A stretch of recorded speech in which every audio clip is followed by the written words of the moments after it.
Should I believe I can call you, I can address you as the brand ambassador for female affairs? No. Why not? I have several other interests. Ever? You can call me the brand ambassador of like potatoes. Hey, waru, haki ya nani? How did you forget this? Kuna siku you were on the trend. Ulinikuta, I was behind the scenes watching how the show goes. Alafu you were like, no, she hawaru. I was like, niaje, that was totally out of context. But potatoes, there's a place for potatoes everywhere in our lives. Everywhere. So she hawaru. Potatoes are proof that God loves us and wants us to be happy. So mtu akisema Shiro ananisikilia kewaru, they will be knowing what they're talking about. In fact, they're like a sack of warus. That's what I'm clearing and securing for you. Maze, utetea madem sana. And conversation mali tuliachia kwa Wicked edition ni ati you don't agree that a woman is a woman's enemy. Na bado you still dispute that ati you don't wear makeup for men. Yes. You know, you asked a question. How come tukiwa na wewe kwa nyumba sitavaa makeup? But ukitoka nje. Yeah, because... So who are you pleasing? Clearly not the man, because I'm with him in the house and he'll see me at my house. So clearly I'm not pleasing you. So if you already have the man, who are you marketing yourself to? Exactly, to other women. To what benefit? So that I can be told I look nice. Imagine there's nothing better than a compliment from another woman. I take it more seriously than a guy. When a guy tells me, hey, yo, I know exactly what he wants. And it's like, no, you're not getting that, I'm taken. But when a girl comes legit and tells you, hey, sis, you look good. May go home feeling so happy. So happy. So you don't trust our compliments? Yes, because they come with strings. May don't want those strings. But a compliment from a girl, it's no strings attached. A chick will come and look at you like, hey, sis, I love your makeup. I'll be like, yes, this makeup is looking good. When a girl, hey, where'd you buy those shoes? Those shoes are bomb. I understand it. First of all, even when I go do my hair, most of the time men don't even notice that I've done my hair. And if it's a weave, a man will hate it. Why do you think after all this time, there's even associations dedicated to hating weaves and makeup from men, but we're still wearing them? Why? Because there are certain breed of men who are attracted to the makeup and the weaves. We don't care about that certain breed because all the women like weaves and makeup. It's very few that actually have a thing for me personally, myself, I don't like weaves and makeup, but I don't mind them on other women. In all the years you've known me, Dr. Kingori, when have I put on a weave? I've never seen, because ukona dready poa sana. Yes, and that's a very, but I love a good weave on someone else. I love it. If it looks great, I'm like, okay, girl, you're looking good. So... It has nothing to do with you. No, for real. Okay, so you, after the compliment from the woman, you're acting as if, like, as much as you wear it for other men, for women, there's nothing you want from us, and it's only us who want stuff from you. Of course you want things from you, but we don't get it through makeup. Clearly, men have made it clear that you hate it. There are men who love it. The basic principle is you wear the makeup to attract us. No, I've already attracted my man, but I'm still wearing makeup. But is it? But sure, it's not because it's not so that you can make sure you're still in the market, like you know you're still bado uko form. I get that attention at the house when no one has seen me for weeks. There's still many in my DMs. So. Hello. Okay, sawa basi. When it comes to basi relations between men and women, right? Yeah. There's something about gifts, for example. If you're in a relationship and someone you do something for your man on their birthday, and they don't do the same on your birthday, do you feel bad about it? Because that's the thing about expectations. And one of the things that people get wrong is not understanding each other's love languages. There are 5 love languages. Love language. Yeah. Money. No, that's a Kikuyu love language. Let's be clear now. And also the different Kikuyu love languages. There's money, there's soup, there's potatoes, there's mogoda. Okay. So the original love languages. No, the original love languages. There's gifts. There's words of affirmation where you feel loved when your partner tells you how great you are, how good you make them feel. There's acts of service where you show love by doing things for someone. Okay. Like, for instance, if you and I are dating, and I know that Kingori was supposed to go to the supermarket, or no, to the dry cleaner to pick up his suit, but he didn't have time, I'll go do that for you. Okay. And without being asked. Yes. And then there's, those gifts, those words of affirmation, those acts of service. There's physical touch, and there's one more.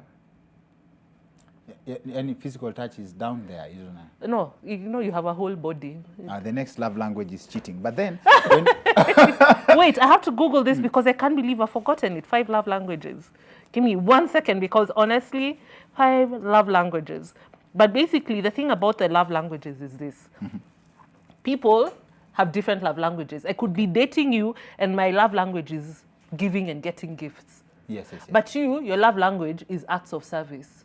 So when I get you a gift, it's nice because, no one hates getting a gift. Okay. But you feel more loved if I've done something for you. Like if you and I are together and you know that Chiro is going to come home late from work.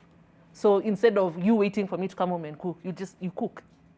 I feel so loved, because acts of service is my love language. For me, gifts don't really mean too much. So you could be the most romantic man, you can cook, but it will not necessarily impress your girl. Because her love language is words of affirmation or being touched, where you come and give her a hug and you kiss her. Now I know why most relationships don't work. Because you've not sat down to have that conversation of what's your love language? What do I have to do to make you feel loved? For me, gifts don't really mean much. I'm not a gift person. Okay. It doesn't really affect me like that. If I get a gift, it's nice, you know. But me, my love languages are acts of service where you do something for me, like something that will make my life easier, or words of affirmation, where you tell me you love me, things like that. Sawa. When it comes to, I believe there are universal love languages. Yeah. Which brings me to a point, we have complaints of you can't trust a man in terms of growing from one level to the next, especially financially. I was with him when he was broke, and now we have money. Not most relationships are successful in that regard because we have people who complain that I was with him when he was broke, but then when he got money, he left. That also shows that people are not together for the right reason. Here's the thing.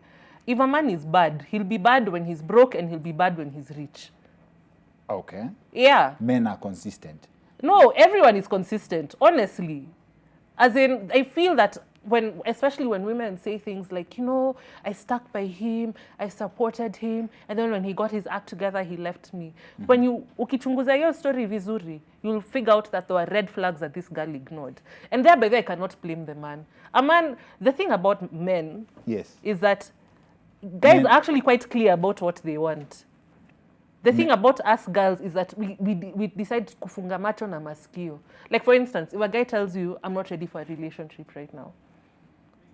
But then the girl keeps taking herself to him, sleeping with him, doing certain things, hoping he'll change his mind. Okay. And then after 6 months, a guy dumps you and starts dating someone else. And then you're like, this guy he's so horrible. Then you start calling him all kinds of unprintable names. But the guy told you at the beginning, I'm not ready for a relationship right now. But you didn't listen. So are we supposed to blame the guy because you didn't listen? Oh, so need red flags and you should watch out for them. And red flags are very clear, but I don't know. A lot of women, myself included, because I've gone through it where I ignored red flags. And at the end of the day, I only had myself to blame. And on our conversation about what people do for love, right? You can, at your age, you can laugh at someone who's going through a certain stage in their life, kubeba pan kwenda kwa nyumba ya mtu, kubeba mop kwenda kuosha nyumba ya chali yake, kufua when someone else is in a class that they should be in together. Yeah. And I get you laugh at someone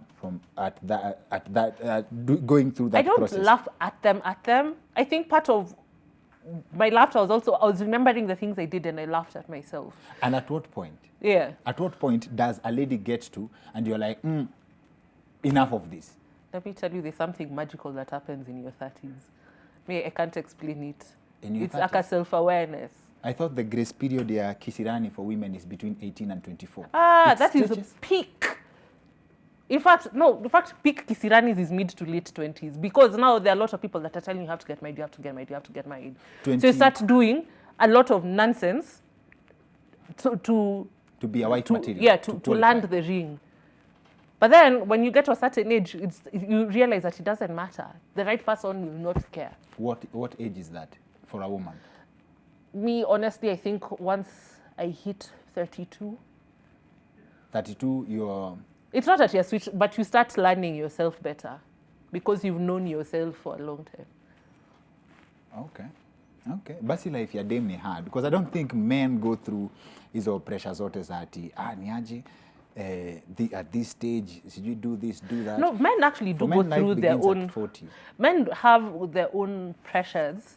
Like if you get to a certain age and you're not stable financially, you know, I think our pressures are different. Women are pressured that you have to be married and have kids, but men are pressured that, you know, at a certain stage of life, I have to have gotten to a certain place financially, because the pressure for men is you have to be a provider. So if you are a certain age and you're not stable financially, it actually does start affecting guys. From this conversation with you, for me, as a man, if you reach a certain age and you don't have money, you find someone whose love language in service. Not all problems are solved by money. Kweli uongo. Yeah, but again, there are a lot of men who are not willing to enter a relationship until you're financially stable. No, my favorite take home from today's conversation is love language. Yeah, you have to know each other's love languages. You in fact, a woman will be there waiting to get gifts, but that guy has been showing you in so many ways how much he loves you, but you don't see. Because you are fixated that the only way I can be loved is if I get a present. So, as in, with the information you have, in fact, it's very interesting that I'm actually coming across this today. I'm like, knowing what you know right now, if a guy vibes with you and their love language is not yours, you would introduce them to someone who has their love language. No, I feel like compromises can be made. You know, we are not children, we're adults. So you can change your love language. Not change it, but be more aware of what this person... Because the thing is, once you have that awareness that Kingori's love language is acts of service, my love language is gifts. And if we don't have that conversation, you can be showing me in so many ways that you love me, like me only because you didn't bring me flowers, or you didn't buy me whatever it is that, or you didn't get me the new phone or whatever. So it means you don't love me. But if we are two mature people, yes, we can have that conversation where this is my love language, this is your love language. Thank you. Yeah. Ladies, my love language is acts of service. Come at me. Thank you, Shiro. Thank you, Maze. Always a pleasure vibing with you. Always. And tuwa nguvu sana. We unichekesha. By the legit. We unichekesha. And I mean that. Oh, really? I mean that. That is high praise coming from you. Thank you. No, for real. I mean that. And I genuinely think you're one of the funniest people in this country. Thank you. That's a solid compliment. Yeah. But we unichekesha. I don't think you know it, but you're very funny. I've never moved on from what you told Njoro at that nini. As in, it's something at the back of my mind. It's funny that you probably don't remember, but offering, and his wife was there. His wife was there, she was there when you offered to play with his nipples. Oh my God, you're telling me this in 2020? Stop, shut up, really? No, he was in a bad mood. I'll do more research on iyo kitu, but otherwise, asante sana. Thank you. Sawa.